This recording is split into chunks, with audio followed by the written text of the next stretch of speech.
Akhirnya 20. Tapi, kalau Fanya lebih suka baju seperti ini nanti kita belanja yang banyak ya. Mas suka, Dek. Fanya cukup terkejut mendengar ucapan terakhir kakak tirinya. Mas suka. Kenapa terdengar agak gimana saat pria di sampingnya berkata begitu? Apa mungkin gara-gara rasa ini? Fanya menunduk kembali tersadar dia siapa. Tidak mungkin. Harusnya sudah dari dulu ia buang rasa ini meski sulit apalagi setelah kejadian. Pasti yang ada hanya kebencian di hati orang yang dicintai dalam diam. Tidak mau lagi berpikir yang membuatnya terbang sampai lupa daratan lantas diambil baju baru miliknya pemberian ibu tadi untuk minta izin dibawa pulang. Fanya menunduk berjalan lebih dulu ke orang yang banyak jasa selama ini setelah memutuskan pergi dari rumah. Bu, saya izin membawa baju yang dibelikan ibu. Iya nak, ambil, itu ibu belikan buat kamu. Kalau ada waktu ke sini ya.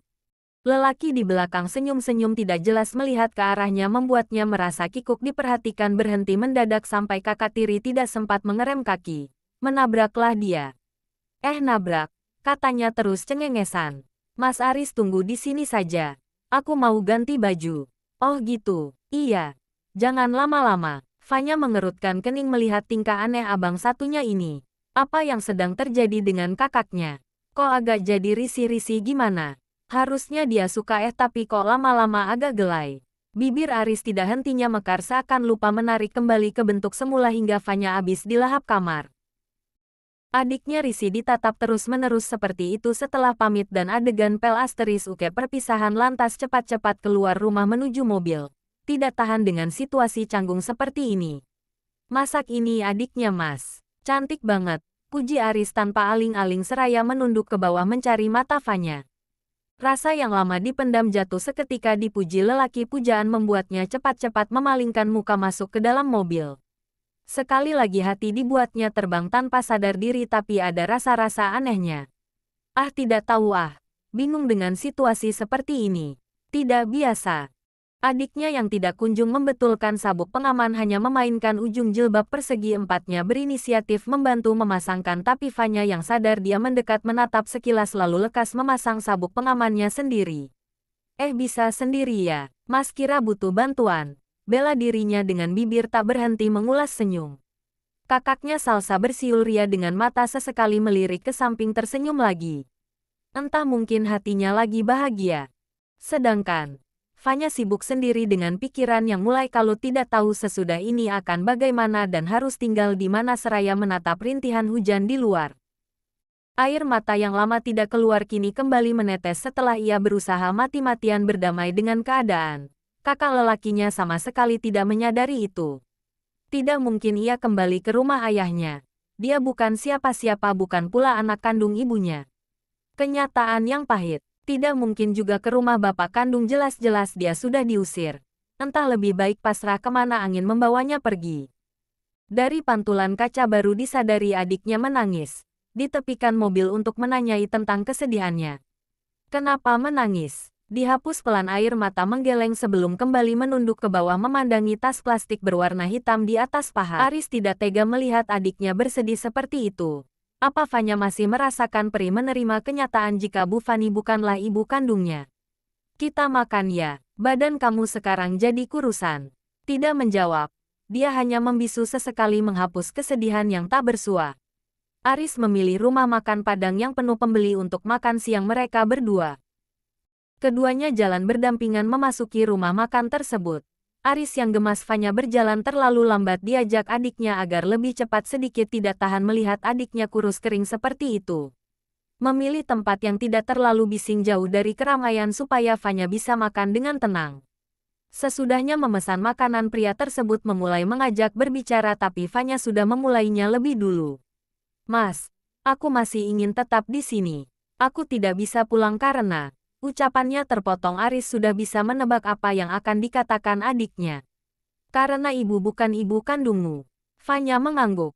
Fanya hanya mengolak-alik makanannya karena setiap makanan yang disuapkan ke mulut perut terasa memberontak. Apa salahnya? Fan. Aris menarik nafas dalam-dalam lantas dibuang kasar melihat Fanya menghapus air matanya lagi. Ada rasa perih yang menjalar di hati melihat Fanya menangis di depannya seperti itu. Ia merasa gagal menjadi kakak. Meski bukan ibu kandung, beliau yang selama ini merawat menjaga kamu. Lanjutnya menggebu-gebu. Baik, kalau kamu tidak mau pulang, kita ke rumah Bapak. Tidak bisa, Mas. Ibu sudah mengusirku. Akuinya melemah menahan sesak. Iya, ibu kamu bukan bapak kamu. Kamu tahu Fanya. Pak Darmawan sekarang lagi sakit sejak kepergianmu. Fanya langsung mendongak nama ayahnya disebut apalagi mendapat kabar ayahnya sedang tidak baik-baik saja. Air mata berkaca-kaca Sok kaget tidak tega. Beliau terus mencarimu. Dulu, saat kamu pergi Bapak langsung ke rumah mencarimu minta kami membantu menemukan keberadaanmu. Fanya. Selama ini kami mencarimu sampai saat ini. Bagaimanapun kita masih keluarga meski tidak sedarah. Lolos juga tangisnya yang ia tahan sesaat mendengar kata itu saudara meski tidak sedarah tapi ia tega menghancurkan. Setidaknya, jika kamu tidak menganggap kami keluarga karena darah, pulanglah demi Bapak. Kasihan beliau. Fan, tidak. Mas, Bapak tidak pernah menyukaiku. Tidak papa aku di sini. Fanya baik-baik saja. Senyum datar terlihat hambar. Kalau beliau tidak menyukaimu tidak mungkin beliau mengusir istrinya karena marah mengatakan sebenarnya. Sampai saat ini beliau sakit sendirian di rumah. Bapak mengusir ibu. Aris menarik tangan Fanya setelah menaruh 2 lembar uang merah di meja. Kali ini wanita itu sama sekali tidak menolak. Pikirannya terbayang terus wajah ayah kandungnya yang selama ini ia benci tetapi rasa benci itu cepat berubah menjadi rasa rindu menggebu-gebu ingin cepat bertemu. Bahagia sekali rasanya dirinya akhirnya dianggap anak setelah puluhan tahun.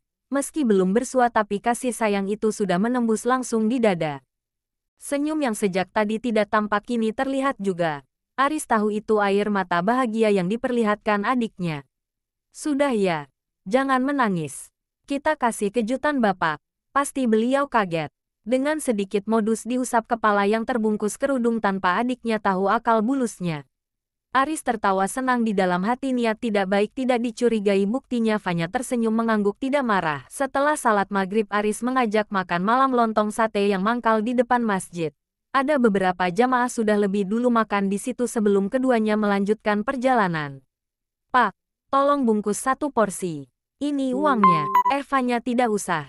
Biar Mas yang bayar. Kalau Fanya kurang tambah saja tidak apa-apa tidak usah dibungkus. Buat Bapak.